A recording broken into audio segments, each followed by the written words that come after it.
నిండు 6 నెలలు కాలేదు పెహల్గాం జరిగిన తర్వాత భారత్ ఎలా బుద్ధి చెప్పింది అని ప్రపంచ దేశాలు మొత్తం చూశాయి. మరోవైపు సీజ్ ఫైర్ కోసం వాళ్ళే మన దగ్గరికి వచ్చి కాళ్ళ బేరానికి వచ్చారు. దాని మీద ట్రంప్ ఆయన రాజకీయం చేశారు. అది పక్కన పెడితే మళ్ళీ 6 నెలలు తిరగకుండానే కయ్యానికి కాలు దూవుతుందంటే పాకిస్తాన్ వెనక ఉన్నది ఎవరు అనుకోవచ్చు మనం? ఏ దేశం? మంచి ప్రశ్న వేశారు, మంచి ప్రశ్న వేశారు, చాలా మంచి ప్రశ్న. ఎందుకంటే పాకిస్తాన్కి వాపా బొలుపా అది ఏం చూసుకుని అది విర్రవీగుతుంది అంటే మన సామాన్యుడి భాషలో మాట్లాడుతున్నా నేను. అంటే తెలుగు మన టీవీ కార్యక్రమం కాబట్టి మన సొంత తెలుగు లాంగ్వేజ్ లో తెలుగు భాషలో మాట్లాడినప్పుడు మనము ఉట్టికెక్కలేనమ్మా ఆకాశానికి ఎక్కుతాను లేకపోతే చందమామం తీసుకొస్తాను అన్నట్టుంది చోద్యం. పాకిస్తాన్ లో ఉన్న పాకిస్తానీ ప్రజలకి అన్నం పెట్టలేకపోతున్నారు. తిండి, బట్ట, నీరు, మంచినీరు, రవాణా, విద్య, వైద్యం, ఆరోగ్యం ఇవ్వలేని దుస్థితిలో ఉన్న పాకిస్తాను భారతదేశానికి మరి సవాల్ ఇసిరే స్టేజ్ కి ఎందుకు వచ్చింది, దాని వెనక ఎవరున్నారని మీరు అడిగారు. ఆబ్వియస్లీ ఈ పిచ్చి రాష్ట్రపతి ఉన్నాడు, పిచ్చి రాష్ట్రపతి. ఆ పిచ్చి రాష్ట్రపతి పేరేంటి? Donald Trump. ఆ పిచ్చి రాష్ట్రపతి ఎప్పుడేం మాట్లాడతాడో ఎప్పుడేం చేస్తాడో ఎవరికి తెలియదు. పాకిస్తానీ ఆర్మీ చీఫ్ ని డిన్నర్కి పిలుస్తాడా ఆయన పెహల్గాం జరిగిన తర్వాత? ఎంత తప్పండి అది. సరే పిలిస్తే పిలిచాడు. పాకిస్తాన్కి నిలిపివేసిన ఆర్థిక సహాయాన్ని మళ్ళీ తిరిగిస్తాడా? మిలిటరీ సహాయాన్ని తిరిగి అందిస్తాడా? ఇది పాకిస్తాన్ ఏం చూసుకుని విర్రవీగుతుంది అనే ప్రశ్న అమెరికా ఏం చూసుకుని విర్రవీగుతుందని అడగాలి మనం ప్రస్తుతానికి. అమెరికా యొక్క దిగజారుడుతనము, అమెరికా యొక్క పతనము క్లియర్ గా మనకు కనపడుతుంది 21వ శతాబ్దంలో. ఇరాక్ వెళ్ళారు, ఏం చేయలేకపోయారు. ఇరాన్ ఏం చేయలేకపోయారు. ఇజ్రాయెల్ ఏం చేయలేకపోతున్నారు. రష్యాని ఏం చేయలేకపోతున్నారు. యుక్రెయిన్ ఏం చేయలేకపోతున్నారు. ఇంకా చాలా చాలా చోట్ల వాళ్ళు ఆఫ్ఘనిస్తాన్ ఏం చేయలేకపోయారు. ఆఫ్ఘనిస్తాన్ నుంచి సైన్యాన్ని వెనక్కి తిరిగి పంపించేశారు. సో అమెరికా కూడా సెల్ఫ్ ఇంట్రాస్పెక్షన్, ఆత్మ అవలోకనం చేసుకోవాల్సిన సమయం ఆసన్నమైనది. అమెరికా గనక పాకిస్తాన్ లాంటి దేశాలని state sponsoring terrorism, state initiating terrorism, state conducting terrorism మూడిటికి ఫిట్ అయిన పాకిస్తాన్ని వెనకేసుకొని రావటం మూలాన ప్రపంచంలో అతిపెద్ద ప్రజాస్వామ్యమైన భారతదేశాన్ని, ప్రపంచంలో అతిపెద్ద యూత్ ఫోర్స్ ఉన్న భారతదేశాన్ని, భారత్ BHARAT అంటే అర్థం ఏంటంటే build a harmonious but audacious Raj to advance trade, to advance technology, to advance tourism, to advance talent and to decimate terrorism. అది భారత్ అంటే అర్థం. అంటే భారతదేశం అంటే అది అర్థం. BHARAT అంటే ట్రేడ్ ని, టెక్నాలజీని, టూరిజాన్ని, టాలెంట్ ని ముందుకు తీసుకెళ్తానికి భారతదేశం ఉంది. హార్మోనియస్ గా ఉంటుంది భారతదేశం అంటే అందరితో కలిసిమెలిసి ఉంటుంది. వసుదేవక కుటుంబికం, గ్లోబల్ విలేజ్. ప్రపంచం అంతా ఒక కుగ్రామంగా భావించి ప్రపంచంలో అన్ని మతాలు, అన్ని ప్రాంతాలు భారతదేశం నుంచి నేర్చుకోవాల్సింది చాలా ఉంది. భారతదేశం ఒక గొప్ప ఆధ్యాత్మిక శక్తితో పాటు ఇప్పుడు సాంకేతిక శక్తిగా కూడా, మ్యానుఫ్యాక్చరింగ్ శక్తిగా కూడా, మ్యారిటైమ్ శక్తిగా కూడా ఎదగబోతున్న తరుణం ఇది. అమెరికా అయినా చైనా అయినా ఎవరైనా, నేను గర్వంతో మాట్లాడట్లేదు, భారతదేశాన్ని మినహాయించి ప్రపంచంలో ఏ దేశం కూడా అభివృద్ధి చెందలేదు.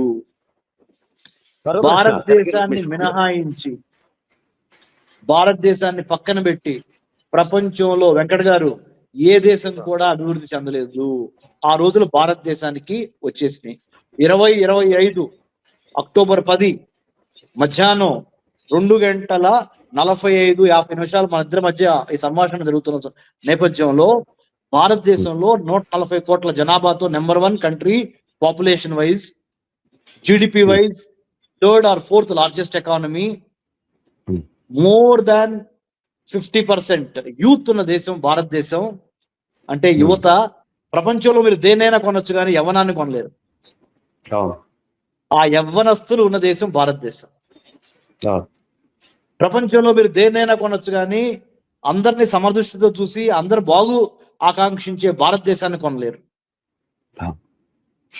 సో 100% వెంకట్ గారు అమెరికా అయినా, చైనా అయినా, రష్యా అయినా, మీరు చూడండి ఇప్పుడు ఈ మధ్య కాలంలో ఎవరైనా సరే భారత్ ని ఏదో విధంగా మంచి చేసుకోవాలని చూస్తున్నారే కానీ భారత్ను దూరంగా పెట్టుకుందామని లేదు.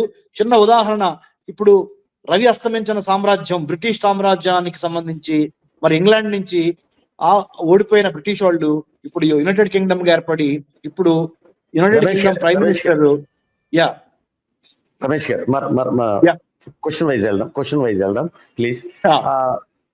ఇప్పుడు మీరు చెప్తున్నట్లు యూకే ప్రైమ్ మినిస్టర్ ఇండియా వచ్చారు, భారత ప్రధాని నరేంద్ర మోడీని కలిశారు. మన స్వతంత్ర పూర్వం బ్రిటిషర్స్ మనల్ని పాలించారు, తర్వాత మనం స్వతంత్రం తెచ్చుకున్న తర్వాత సంబంధాలు అప్పుడు ఎలా ఉన్నాయి, ఇప్పుడు ఎలా ఉన్నాయి? ప్రధానమంత్రి నరేంద్ర మోడీ నేతృత్వంలో విదేశీ వ్యవహారాలు మెరుగుపడ్డాయి అనేది జగమెరిగిన సత్యం. యూకే ప్రైమ్ మినిస్టర్ ఇక్కడ వచ్చిన నేపథ్యంలో ప్రస్తుతానికి భారత్కి యూకేకి సత్సంబంధాల విషయంలో ఏమైనా ఆర్థిక పరంగా కానీ, వాణిజ్యం కానీ, వ్యాపారం కానీ వీటి మీద కొంత మెరుగు ఆశించవచ్చా? తప్పకుండా వెంకట్ గారు. ప్రధానమంత్రి నరేంద్ర మోడీ గారు, మన భారతదేశ ప్రధానమంత్రి మరి British prime minister Keir Starmer గారు ఇవాళ నిన్న మొన్న 2 రోజుల నుంచి మరి ఇండియాలో ప్రధానమంత్రి ఆయన క్యూ స్టార్మ్ గారు ఇంగ్లాండ్ ప్రధానమంత్రి ఇక్కడ పర్యటిస్తున్నారు మన భారతదేశంలో. వాళ్ళకి భారతదేశం యొక్క ట్రేడ్ మీద, టెక్నాలజీ మీద, టూరిజం మీద, టాలెంట్ మీద, ఐటీ సెక్టర్ మీద, cyber security, defence, maritime security, manufacturing space ఈ రంగాల్లో భారతదేశంతో కలిసి పనిచేస్తే ఇంగ్లాండ్కి భవిష్యత్తు ఉంటుందని రిపీట్ చేస్తున్నా. భారతదేశంతో కలిసి పనిచేస్తే ఇంగ్లాండ్కి భవిష్యత్తు, ఆర్థిక భవిష్యత్తు ఉంటుందని వాళ్ళు భావించి ఇంతవరకు బ్రిటన్ నుంచి 100 మంది సభ్యుల్ని తీసుకొని ఒక ప్రధానమంత్రి ఎప్పుడు భారతదేశానికి రాలా.